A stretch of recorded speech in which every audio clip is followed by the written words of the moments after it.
Venu sir, నేను బయలుదేరుతున్నాను.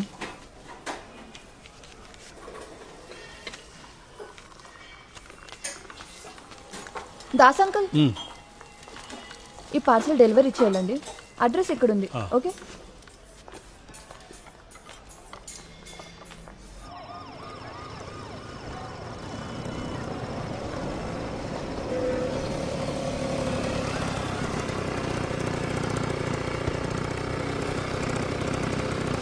పార్సలా? ఏ ఫ్లోర్లో? 12B. ఏం అదృష్టం ఇది. కరెంట్ లేదు, జనరేటర్లో ఏదో ప్రాబ్లం. నాకు ఇవ్వు, కరెంట్ వచ్చాక ఇచ్చేస్తాను. సరే, వాళ్ళను ఒకసారి అడుగుతాను. అడుగు.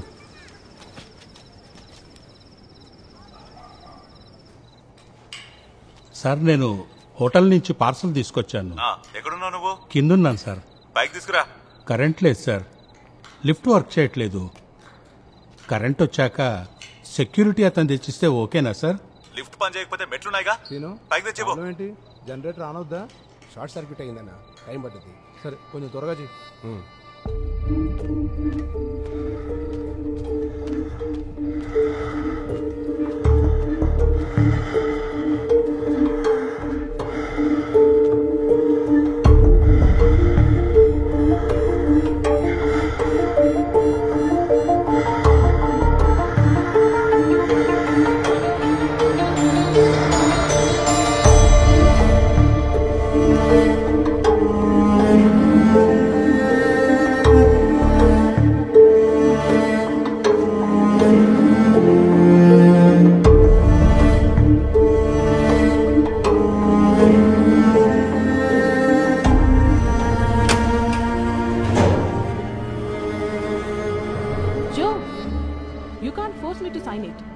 నేను ఫస్ట్ డాక్యుమెంట్ మొత్తం చదవాలి. Only then I will decide what to do. నేనేదో ఇల్లీగల్ బిజినెస్ స్టార్ట్ చేయబోతున్నట్టు అలా మాట్లాడతావు నువ్వు. Just help with you. ఏంటే ఫుడ్ డోర్ డెలివరీ అంటే ఇంటికి తీసుకొచ్చి ఇవ్వాలి, అర్థమైందా? అది కరెంట్ లేదు సార్, అందుకని. అంటే నువ్వు ఎప్పుడు తెచ్చిస్తావా, నేను నీకోసం ఎదురు చూస్తూ కూర్చోవాలా? Joe, let's finish our issue first. వదిలే ఈ చిల్లర్ మ్యాటర్.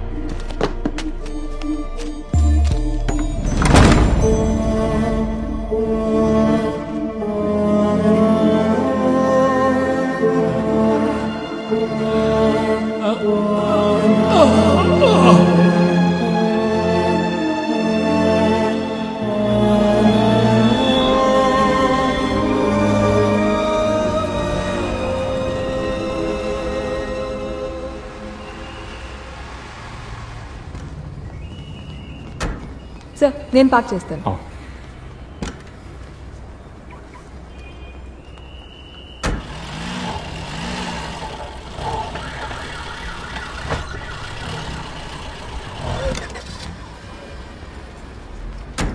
Key sir.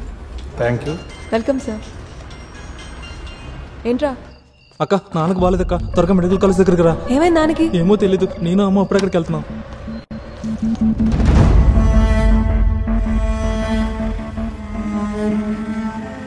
అన్న అన్న ఆ రోడ్లో చెల్లండి అన్న. అటెందుకురా? పనుందిలే అన్న, లెఫ్ట్కి వెళ్ళండి అన్న, కొంచెం స్పీడ్గా. అన్న అన్న ఇక్కడ ఆపన్నా. ఇక్కడెందుకురా? ఇప్పుడు వస్తానన్నా. సరే, తొందరగా రా. సంజయ్, ఇదిగో 5,000. అవసరమైతే ఎంత లేట్ అయినా ఫోన్ చేయి. సరే, ఓకే. పదన్నా.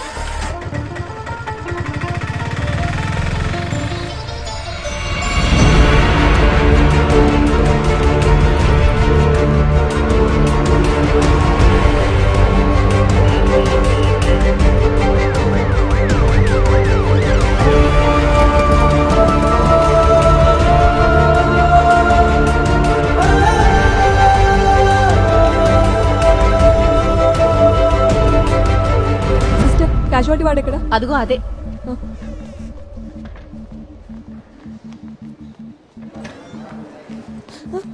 రే, నాకేమైందిరా? హార్ట్ అటాక్ అక్క. రా,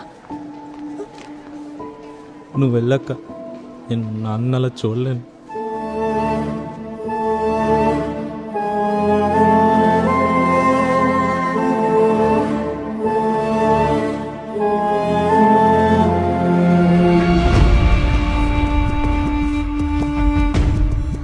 సంజయ్ రారా. ఏమైందక్క? రా. అక్క ఎక్కడికి? రా చెప్తాను.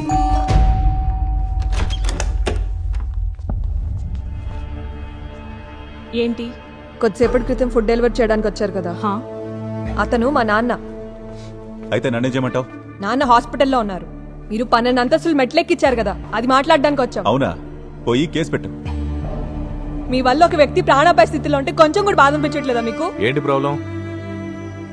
అక్క పద పోదాం. వదలరా, మనుషులేనా మీరు అసలు? ఇంత జరిగినా కూడా మీరు చేసిన కనీసం తప్పు అనిపించట్లేదా? తప్పు నిర్పించడానికి వచ్చావా నువ్వు? గొడవ చేయకుండా వెళ్ళక నుంచి మీతో మాట్లాడడానికి రాలేదు ఇక్కడికి, అర్థమైందా? అక్క నువ్వెవరితో మాట్లాడుతున్నావో తెలుసా నీకు? నువ్వెవరైతే నాకేంటి? మీకు కోపం ఏదైనా ఉంటే వెళ్ళి ఇంట్లో వాళ్ళు మీరు చూపించుకోండి. అక్క ప్లీజ్ అక్క పోదాం. 24 గంటలు గడిస్తే గానీ ఏం చెప్పలేమని డాక్టర్ గారు చెప్పారు. ఆయనకేం కాకూడదు, మేము మళ్ళీ ఇక్కడికి రాకూడదని ప్రార్థించండి.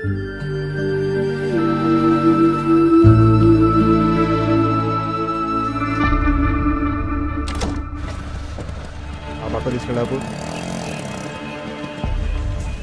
అక్కడ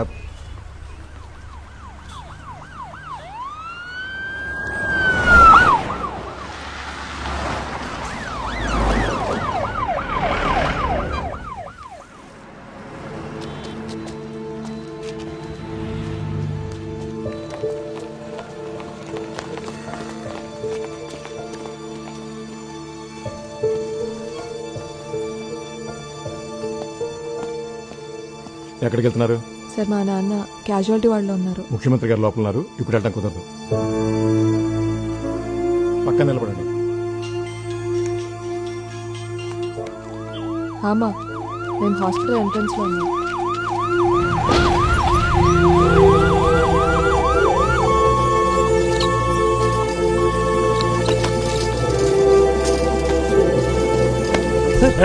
ఎక్కడికి రా సార్? Purse sir. నువ్వు నీ పర్సు వెళ్ళకూడదని ఒకసారి చెప్తే నీకు అర్థం కాదా? పోరా.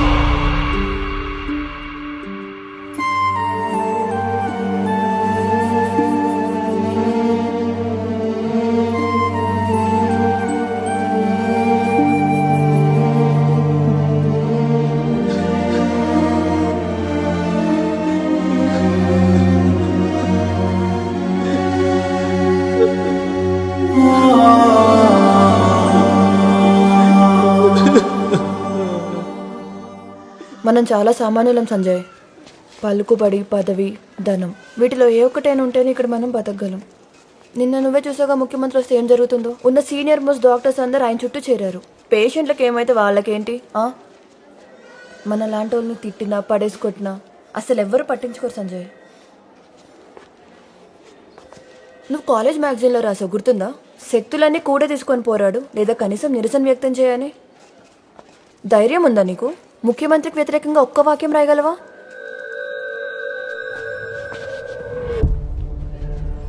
నువ్వు ఒక ఫేస్బుక్ పోస్ట్ పెట్టు ముఖ్యమంత్రికి వ్యతిరేకంగా. ఎందుకురా అంత భయపడుతున్నావు? ఇక్కడ ఏం జరుగుతుందో ఆయన తెలియద్దా? నువ్వు దీన్ని ఊరికే వదిలేదు సంజయ్.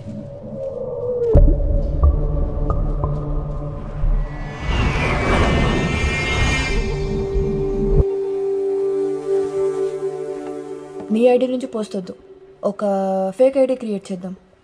ఎవరు క్రాక్ చేయలేనంత స్ట్రాంగ్ పాస్వర్డ్తో. దొరికిపోతే? దొరకకూడదనే మొబైల్లో పోస్ట్ చేయకుండా ఇక్కడికి వచ్చావు.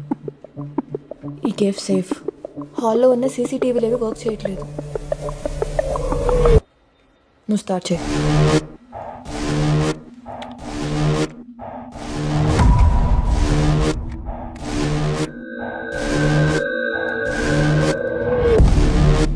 Password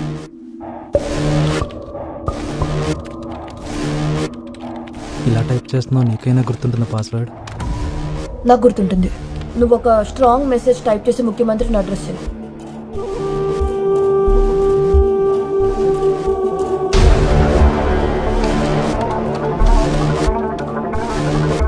Ramya, you keep writing, నేను వెళ్ళి మాట్లాడొస్తా. మనం బుక్ చేసుకున్న స్పాట్ లో వాల్ పోస్టర్ అతికించారు. నేను వద్దని చెప్పినా వినలేదు. కామర్స్ డిపార్ట్మెంట్ వాళ్ళే కదా?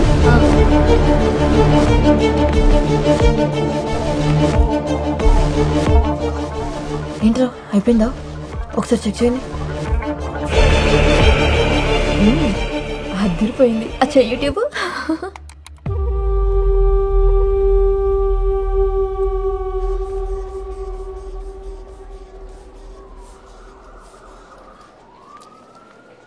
అలా చూడకండి, ఇదే లాస్ట్ డోస్. నేను ఇంకా భోజనం చేయలేనురా, ఈ సలైన్తోనే కడుపు నిండిపోయింది. సిస్టర్, నన్ను ఇంటికి ఎప్పుడు పంపిస్తారు? రేపు డిశ్చార్జ్ చేసేయచ్చు. డాక్టర్ గారు రౌండ్స్కి వచ్చినప్పుడు డిసైడ్ చేస్తారు. ఎలా ఉన్నారు నాన్న? మందులు వేసుకోవాలంటే ఇంకా హడావిడే. తినండి.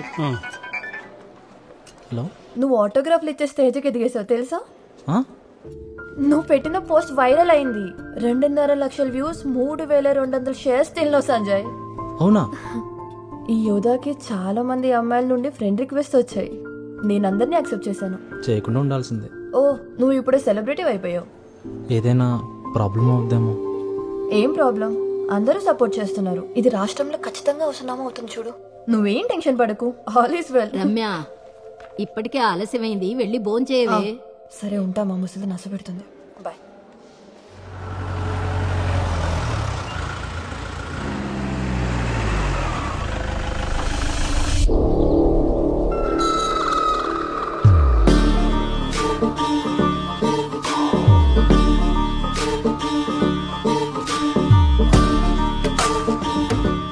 సార్, సడన్ గా మీటింగ్ అనేసరికి అందరూ కన్ఫ్యూజ్ అయిపోయారు.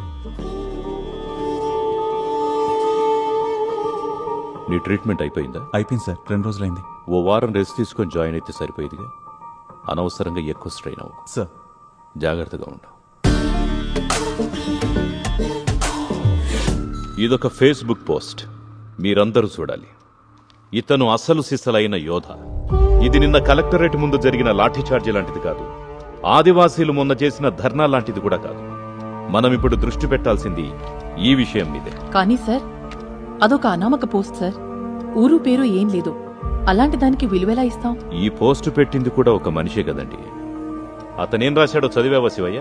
ముఖ్యమంత్రి ట్రీట్మెంట్ కోసం హాస్పిటల్కి వస్తే సాధారణ జనం బయటికి వెళ్లిపోవాలా, పోలీసులతో దెబ్బలు తినాలా? ఇదంతా చాలా క్లియర్ గా రాశాడు అతను. ఇంతకంటే ఇంకేం క్రెడిబిలిటీ కావాలి శివయ్య? కేవలం ఐడి నిజం కాదనే కారణంగా అతనంత వివరంగా రాసిన నిజాలు అబద్ధాలు అయిపోతాయా? ఒక బార్బర్ కొడుకు ముఖ్యమంత్రి అయితే ఇదిగో ఇలాగే ఏడుస్తాయి. ముఖ్యమంత్రి పేరు వింటేనే వణికిపోయే వాళ్ళు కొందరున్నారు ఇక్కడ. అలాంటి వాళ్ళందరూ బయటికి వెళ్ళిపోవచ్చు. సొంత పేరు బయట పెట్టే ధైర్యం లేకపోవడం వల్ల మాత్రమే సీఎంను విమర్శించడానికి ఎవరైనా ఇలా ఫేక్ ఐడీలు వాడుకోవాల్సిన దుస్థితి ఉంది రాష్ట్రంలో. ఇది మనం చూస్తూ ఊరుకోవాలా? సీఎంకి ఇష్టం వచ్చినట్టు ఏం చెప్పినా ఏం చేసినా గొర్రెలా తలలోపడానికి కాదయ్యా జనం మనకు ఓట్లేసి గెలిపించింది. ఇది చిన్న విషయం కాదు, సాధారణ ప్రజల దుస్థితి ఇది. నిశ్శబ్దంగా వాళ్ళు చేసిన అభ్యర్థనిది. మనం వాళ్ళ పక్షాన కదా నిలబడాల్సింది. రాష్ట్రమంతా రాస్తారోకోలు, ధర్నాలు చేద్దాం, స్ట్రైక్ అనౌన్స్ చేద్దాం, అట్టుడికి పోవాలి. హే, దీనికి కూడా స్ట్రైక్ అండ్ చేయాలని ఇప్పటికే చాలా స్ట్రైకులు చేశాం. కేవలం ఫేస్బుక్ పోస్ట్ మనం ఈ ఇష్యూని యూజ్ చేసుకోవాల్సిందే. లేకపోతే ఏం ఇంటర్నేషనల్ ప్రాబ్లం ఉందని మనం సమ్మెకు పిలిపివ్వగలం? ప్రతిపక్షంగా మనం ఎప్పుడూ జనం పక్షాన్ని నిలబడి పోరాడాలి, అది మర్చిపోవద్దు. నేను చెప్పిన దాంట్లో మార్పేం లేదు. ముఖ్యమంత్రి రాజీనామా చేయాలి. కల్లూరి చంద్రం ముఖ్యమంత్రి రాజీనామా చేయాలి. పోలీసుల అరాచకాలు నశించాలి. రాజీనామా చేయి కల్లూరి చంద్రం. కల్లూరి చంద్రం ముఖ్యమంత్రి రాజీనామా చేయాలి. వద్దు వద్దు మాకొద్దు, వద్దు వద్దు మాకొద్దు, వద్దు వద్దు మాకొద్దు.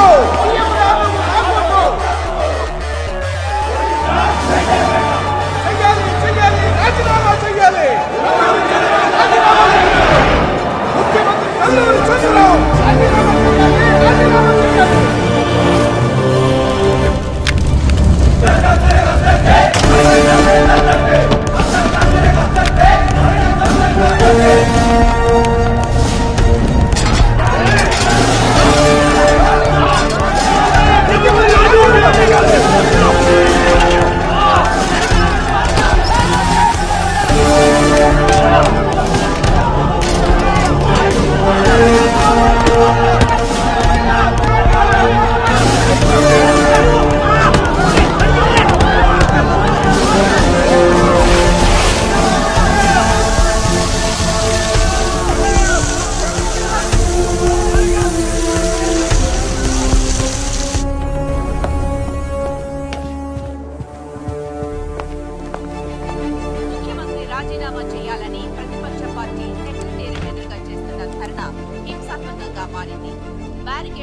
కార్యకర్తలు ముఖ్యమంత్రి వాహన శ్రేణి మీదకు దూసుకురావడానికి ప్రయత్నించడంతో పోస్ట్ చేసిన ఇంటర్నెట్ కేఫ్ లొకేట్ చేశాం సార్. అది యూనివర్సిటీ కాలేజ్ ఆపోజిట్ లో ఉన్న షాపింగ్ కాంప్లెక్స్ లో ఉంది. త్వరలోనే పోస్ట్ చేసిన పట్టేస్తాం సార్.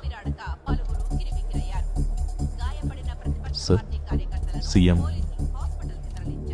చాలా కోపంగా ఉన్నారు. డైరెక్ట్గా డీజీపీకే కాల్ చేశారు ఆర్డర్స్ ఇవ్వడానికి. అందరూ ఓడికిపోతున్నారు. Okay sir, we're moving very fast. You guys better. Sir, ఇంత టఫ్ కాంపిటీషన్ ఉంటుందని నేను ముందే ఉంచానే. అందుకే ఆదేశ్ నేమ్ని సజెస్ట్ చేశాను. వాడికి అందరినీ ఎలా కలుపుకోవాలో బాగా తెలుసు. కానీ వాళ్ళ క్యాండిడేట్ కూడా చాలా స్ట్రాంగ్ గా ఉన్నాడే. ఇప్పటికైతే ఏం చెప్పలేని పరిస్థితి. మనం ఇంకా